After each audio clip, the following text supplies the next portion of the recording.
बातमीपत्राला आता सुरुवात करूयात। पुणे जमीन खरेदी गैरव्यवहारावरून राज्यात राजकारण तापलंय। विरोधकांनी उपमुख्यमंत्री अजित पवारांना घेरलेलं आहे। अजितदादांच्या राजीनाम्याची मागणी विरोधकांनी लावून धरली आहे, तर मुख्यमंत्र्यांनी या प्रकरणाच्या चौकशीचे आदेश दिलेत। पाहूयात। 0% पैसे दिल्यावर वेळेच्या वेळेला पैसे फेडायची सवय लावला। सारखेच फुकटात आणि सारखेच माफ कसं होईल? अजित पवार यांनी काही दिवसांपूर्वी शेतकऱ्यांच्या कर्जमाफी संदर्भात केलेलं हेच विधान आता त्यांच्या अंगलट आलंय।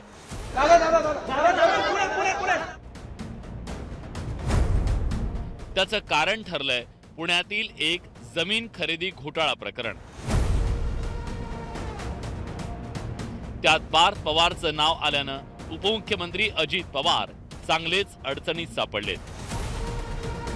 त्याचं झालं असं, पार्थ पवारांच्या अमेडिया होल्डिंग LLP कंपनीनं तब्बल 1800 कोटी रुपये बाजारभाव असलेली जमीन केवळ 300 कोटी रुपयात विकत घेतल्याचा गंभीर आरोप करण्यात आलाय।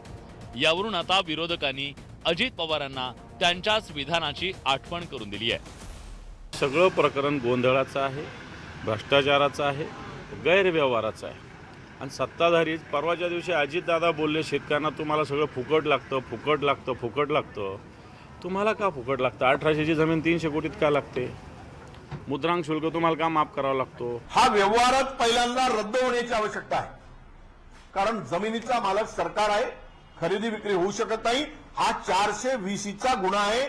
पहिल्यांदा यांच्यावर 420 अंतर्गत या दोघांवरही गुन्हा दाखल झाला पाहिजे, ही आमची मागणी आहे। ही फसवणूक आहे, सरकारच्या जमिनीची परस्पर विक्री करणं। आता इथे खरं म्हणजे ईडी CBI काय झोपले आहेत काय? आपल्याला इथे हिंदू मुस्लिम म्हणून मारामारी लावायचं, खून खराबा करायचं, हिंदूंमध्ये मराठी करायचं, मराठीमध्ये परत मराठीचं करायचं। हे तुम्ही आम्ही सतत भांडत राहायचं आणि याचे सगळे केले सपाटे मुलं बाळं हे जमिनी थापून जमिनी लाटून स्वस्तात फुकटात जमिनी घेऊन याचे बंगले इंगले हे शेतकऱ्याचं उलावती बांधतात। सर्वसामान्यांना घर खरेदी करताना घराच्या किमतीच्या 5 ते 7% स्टॅम्प ड्युटी भरावी लागते। पण पार्थ पवारांच्या कंपनीनं खरेदी केलेल्या जमीन व्यवहारात सुमारे 21 कोटींची स्टॅम्प ड्युटी भरली जाणं अपेक्षित होतं। मात्र केवळ 500 रुपये स्टॅम्प ड्युटी भरल्याचा आरोप करण्यात आलाय।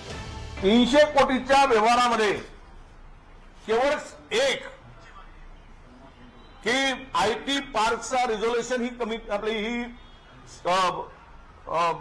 भागीदार कंपनी एक रिझोल्युशन पास करते आणि त्या भरोशावर मुद्रांक शुल्क माफ केला जातो। हा तर पराकोटीचा अपराध आहे। अजून ह्या प्रकरणाचं डिटेलमध्ये जावं लागेल, पण जर अजितदादाचा राजकीय वापर राजकीय हे केला असेल तर मला असं वाटतं अजितदादासारखी व्यक्ती फार नाकानं कांदे सोलते ना, त्यांना याचं उत्तर द्यावं लागेल।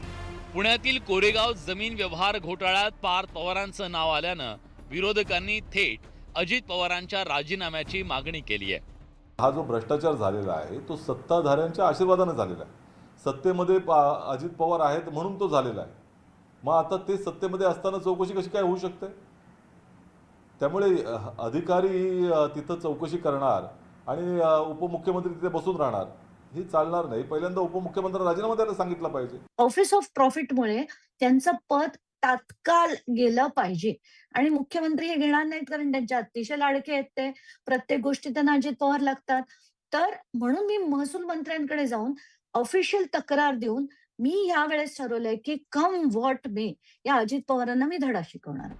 विरोधकांनी या प्रकरणावरून अजित पवारांना घेरायला सुरुवात केल्यानंतर मुख्यमंत्र्यांनी चौकशीचे आदेश दिले। महसूल विभाग असेल, IGR असेल, लँड रेकॉर्ड्स असतील, या संदर्भातली सगळी माहिती मी मागवलेली आहे। या संदर्भातले योग्य ते चौकशीचे आदेश देखील मी दिलेले आहेत। प्रायमा फेसी जे मुद्दे समोर येत आहेत ते मुद्दे गंभीर आहेत, त्याच्यामुळे त्याची योग्य प्रकारची माहिती घेऊनच बोललं पाहिजे। उपमुख्यमंत्री ही अशा कुठल्या प्रकाराला पाठीशी घालतील असं माझं मत नाही, कारण या संदर्भात आमच्या सरकारचं एकमत आहे, कुठेही अनियमितता झाली असेल तर त्याच्यावर कारवाई झालीच पाहिजे या मताचे आम्ही आहोत। त्यामुळे निश्चितपणे अनियमितता आहे की नाही हे पडताळून पाहिलं जाईल. अनियमितता असेल तर त्याच्यावर अतिशय कडक कारवाई ही केलीच जाईल. भोसरीतल्या जमीन खरेदी प्रकरणावरून तत्कालीन मंत्री एकनाथ खडसेंना मंत्रिपदावर पाणी सोडावं लागलं होतं. हे 300 कोटी कुणाच्या खात्यामधून भरले गेले त्यासाठी जर कुणाचा राजकीय दबाव असेल किंवा कुणा मंत्र्यांचा दबाव त्याच्यामध्ये असेल, जर त्याच्यात अजितदादा सारख्यांचाही सहभाग असेल, म्हणजे अजितदादांनी शेवटी शपथ घेताना एक शपथ त्यांनी घेतलेली आहे की मी माझ्या पदाचा उपयोग माझ्या परिवारासाठी करणार नाही, म्हणजे त्याला लाभ होईल प्रत्यक्ष किंवा अप्रत्यक्ष अशासाठी करणार नाही. आणि जर त्यांचा त्याच्यामध्ये काही संबंध आला तर निश्चित अजितदादांनी या ठिकाणी राजीनामा दिला पाहिजे. पार्थ पवार यांच्या कंपनीच्या जमीन व्यवहारामुळे आता अजित पवारांची चांगलीच कोंडी झाली आहे. त्यामुळे आगामी काळात अजित पवार यांना या प्रकरणाचे राजकीय चटके सहन करावे लागणार हे निश्चित आहे. Bureau report, news 18 Lokmat. बातमीपत्रामध्ये आता पाहणार आहोत गावाकडच्या काही महत्त्वाच्या 50 बातम्या अतिशय वेगवान स्वरूपात. सुरुवात करूया. उपमुख्यमंत्री अजित पवार यांचे पुत्र पार्थ पवार यांनी पुण्यातील कोरेगाव येथील 1800 कोटी रुपयांची जमीन फक्त 300 कोटी रुपयांना विकत घेतल्याचं समोर आलं होतं. आता पार्थ पवारांनाही क्लीन चिट मिळणार, ते जमीन मिळवतील आणि तुम्ही असेच बसा असा टोला उद्धव ठाकरे यांनी लगावलाय. घोटाळ्याची माहिती बाहेर आली आहे. या प्रकरणी देवेंद्र फडणवीस यांनी चौकशी लावली आहे. चौकशीत योग्य ती गोष्ट पुढे येईल, त्यानंतर त्याच्यावर बोलणं योग्य होईल. अपुऱ्या माहितीवर बोलणं योग्य होणार नाही असं जयंत पाटील म्हटलं. प्रहारचे अध्यक्ष बच्चू कडू यांच्यावर हायकोर्टानं ताशेरे ओढलेत. हायकोर्ट शेतकऱ्यांच्या विरोधात नाही, पण आंदोलनाच्या नावानं मनमानी करू नका असं हायकोर्टानं कडूंना सुनावलंय. खासदार बजरंग सोनावणे यांनी मुख्यमंत्र्यांना पत्र लिहिलंय. जरांगे पाटलांच्या हत्येच्या कटाची एसआयटी मार्फत चौकशी करा, त्यांना Z+ सुरक्षा प्रदान करा अशी मागणी सोनावणे यांनी केली आहे. काँग्रेस नेते राहुल गांधी यांनी दुबार आणि बोगस मतदार प्रकरणावर केलेल्या खुलाशानंतर आता ज्येष्ठ समाजसेवक अण्णा हजारे यांनी देखील आपली भूमिका जाहीर केली आहे. दुबार मतदारांसारख्या गोष्टी लोकशाहीला कलंक लावणाऱ्या आहेत अशी खंत त्यांनी व्यक्त केली. नोव्हेंबरचा पहिला आठवडा संपत असताना अद्याप थंडीचा प्रभाव जाणवला नाही, मात्र रात्रीचा पारा आता घसरायला लागलाय. येत्या 2 दिवसात म्हणजे 8 नोव्हेंबरपासून कमाल आणि किमान तापमानात 2 ते 3 अंशांची घसरण होईल आणि गुलाबी थंडी जाणवायला लागेल असं निरीक्षण हवामान खात्यानं नोंदवलंय. देशातील सर्वात वर्दळीचं विमानतळ म्हणून मुंबई आंतरराष्ट्रीय विमानतळाची ओळख आहे. विमानतळ लिमिटेडनं 2025-26 साठीचं हिवाळी वेळापत्रक जाहीर केलंय. यामध्ये 60 आंतरराष्ट्रीय आणि 69 देशांतर्गत ठिकाणांचा समावेश आहे. यामुळे प्रवाशांना सणासुदीच्या आणि हिवाळ्यातील सुट्टीच्या काळामध्ये मनासारखा प्रवास करण्याची संधी मिळणार आहे. 26 ऑक्टोबर 2025 ते 28 मार्च 2026 असा या वेळापत्रकाचा कालावधी असणार आहे.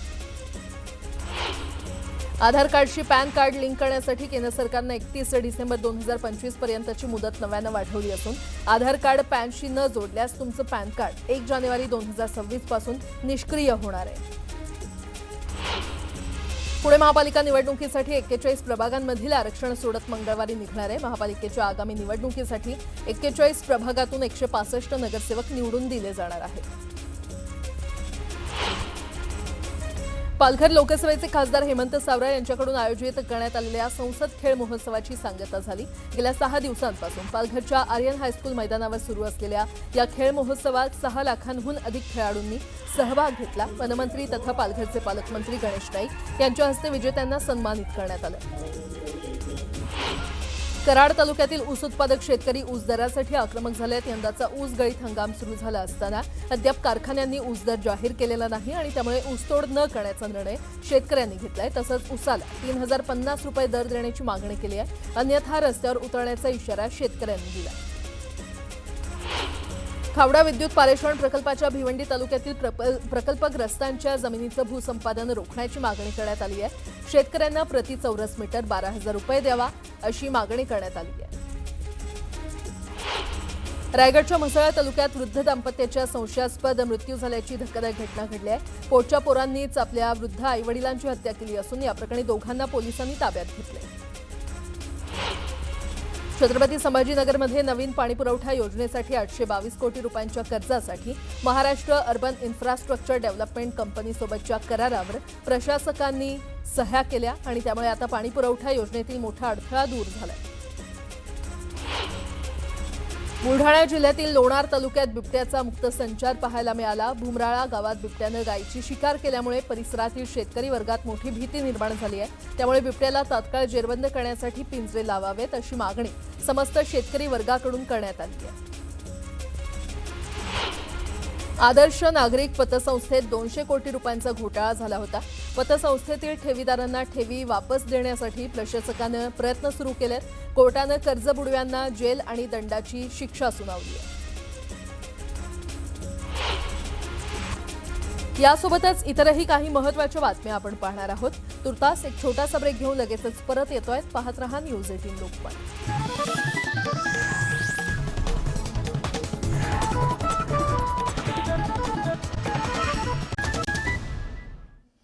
ब्रेकनंतर आपलं पुन्हा एकदा स्वागत. उर्वरित बातम्या पाहूया.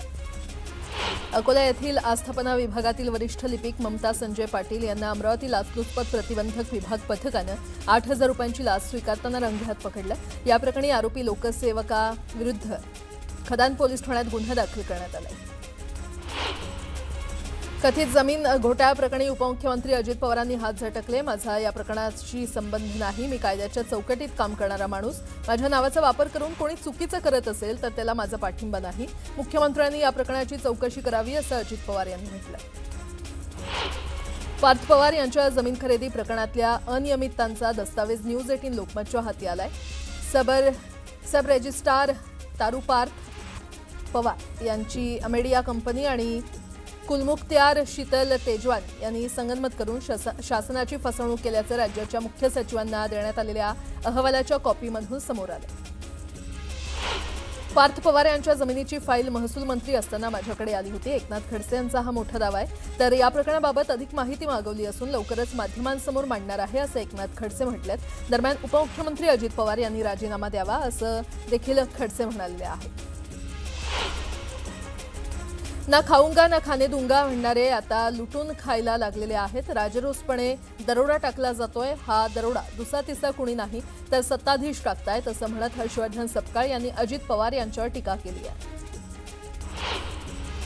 पुण्यातील पार्थ पवार यांच्या जमीन प्रकरणाविषयी मला काही माहीत नाही. त्यामुळे मी याबद्दल काही भाष्य करणं उचित ठरणार नाही अशी प्रतिक्रिया नरहरी झिरवळ यांनी दिली आहे. माझ्या घातपाताचा कट रचला गेलाय पण असल्या पैदाशीला मी गिनत नाही. या प्रकरणी दोघांना ताब्यात घेतलंय. मात्र धमकी देणाऱ्यापेक्षा करून घेणारा कोण आहे. तो नेता असला तर चुकीच्या ठिकाणी हात टाकला असं म्हणत जरांगे यांनी इशारा दिलाय. तर आज 11 वाजता धमकीसंदर्भात ते खुलासा करण्याचा इशारा देखील त्यांनी दिलाय. ओबीसी आंदोलक लक्ष्मण हक्केंचे बीडमधील निकटवर्तीय परमेश्वर वाघमोडेंनी नाराजी व्यक्त केली आहे. लक्ष्मण हक्केंनी बीड जिल्ह्यातील सर्व कार्यक्रम घेणं बंद केल्यानं तुम्ही धनगरांच्या मदतीला येत असाल तर आमची नाही तर तुमची लढाई तिकडे पलीकडे आहे असं वाघमोडेंनी म्हटलंय. मंत्री नितेश राणेंनी नाशिकमध्ये गोदा आरतीसाठी हजेरी लावल्याचं पाहायला मिळालं. नितेश राणे अचानक नाशिक दौऱ्यावर गेलेत. यावेळी त्यांनी हजेरी लावली. मंत्री चंद्रकांत पाटील पुणे पोलीस आयुक्तांची भेट घेणार आहेत. पुणे शहरातल्या वाढत्या गुन्हेगारीवर चंद्रकांत पाटील चर्चा करणार आहेत. बैठक झाल्यानंतर ते प्रसार माध्यमांशी संवाद साधणार आहेत. अहिल्यानगर शहरातील ऐतिहासिक जैन मंदिराची जागा विकण्याचा प्रयत्न होतोय. दरम्यान हा घाट आम्ही हाणून पाडणार असल्याचा इशारा माजी आमदार रवींद्र धंगेकर यांनी पत्रकार परिषदेत दिलाय. यापूर्वी किरण काळे यांनी आमदार संग्राम जगताप यांच्यावर ही जागा वापरण्याचा आरोप केला होता. रेल्वे कर्मचाऱ्यांच्या आंदोलनाचा सर्वसामान्य प्रवाशांना मोठा फटका सहन करावा लागलाय. 2 तास झालेल्या आंदोलनामुळे मुंब्रा स्थानकात मोठी गर्दी झाली होती. मध्य रेल्वेच्या कर्मचाऱ्यांनी पुकारलेल्या अचानक संपाचा फटका ठाणे रेल्वे स्थानकातील प्रवाशांना बसला. ठाणे रेल्वे स्थानकात मोठ्या प्रमाणात प्रवाशांची गर्दी झाली होती. अनेक तासांपासून ठाणे रेल्वे स्थानकावर प्रवासी अडकून पडले होते. देहुरड ते निगडी या 7 किलोमीटर महामार्गावरील विद्युत दिवे बंद असल्यानं वाहन चालकांना मोठ्या अडचणीचा सामना करावा लागतोय. रात्रीच्या वेळी या मार्गावर दाट वाहतूक असते. मात्र महामार्गावर पूर्णपणे अंधार असल्यानं अपघाताचा धोका वाढलाय. त्यामुळे विद्युत दिवे पुन्हा सुरू करण्याची मागणी वाहन चालकांनी केली आहे. साताऱ्याच्या सोनके सोळशी मार्गावर मोठे खड्डे पडलेले आहेत. मात्र या खड्ड्यांकडे खरं तर प्रशासनाकडून दुर्लक्ष होतंय. यामुळे संतप्त नागरिकांनी केक कापून रस्त्यावरील खड्ड्यांचा वाढदिवस साजरा केला. त्याचबरोबर ग्रामस्थांनी प्रशासनाचा निषेध व्यक्त केला. बीडच्या माजलगाव तालुक्यातील घळाटवाडी गावात ग्रामदैवत तुळजाभवानी देवीच्या यात्रेमध्ये 12 गाड्या ओढण्याचा कार्यक्रम संपन्न झाला. यात्रेनिमित्त 12 गाड्या ओढण्याची शेकडो वर्षांची परंपरा आहे. देवीच्या यात्रेसाठी हजारो भाविकांनी यावेळी गर्दी केली होती. मावळ तालुक्यातील तरुणाईमध्ये पुन्हा शौर्य आणि स्वसंरक्षणाचा आत्मविश्वास जागतोय. अॅमेचर प्रोफेशनल किक बॉक्सिंग मार्फत ग्रामीण भागातील विद्यार्थिनींना सेल्फ डिफेन्सचं प्रशिक्षण दिलं जातंय. या उपक्रमातून अनेक विद्यार्थी राष्ट्रीय आणि आंतरराष्ट्रीय स्तरावर चमकदार यश संपादन करतायत. पुणे जिल्ह्यातील खेडमधील वाळद इथे बिबट्याला जेरबंद करण्यात आलंय. मानवी वस्तीमध्ये बिबट्याचा संचार वाढल्यानं वन विभागानं प्रत्येक गावात पिंजरे लावले होते. बिबट्या जेरबंद झाल्यानं परिसरातील नागरिकांनी वन विभागाचे आभार मानले. उत्तर पुणे जिल्ह्यामध्ये बिबट्यांचे हल्ले थांबायचं नाव घेत नाहीयेत. शिरूर तालुक्यातील रांजणगाव औद्योगिक क्षेत्रामध्ये कचऱ्याच्या ढिगाऱ्यावर बिबट्यानं कुत्र्याची शिकार केली. दबा धरून बसलेल्या बिबट्याची हल्ला करतानाची दृश्य कॅमेऱ्यामध्ये कैद झाली आहे.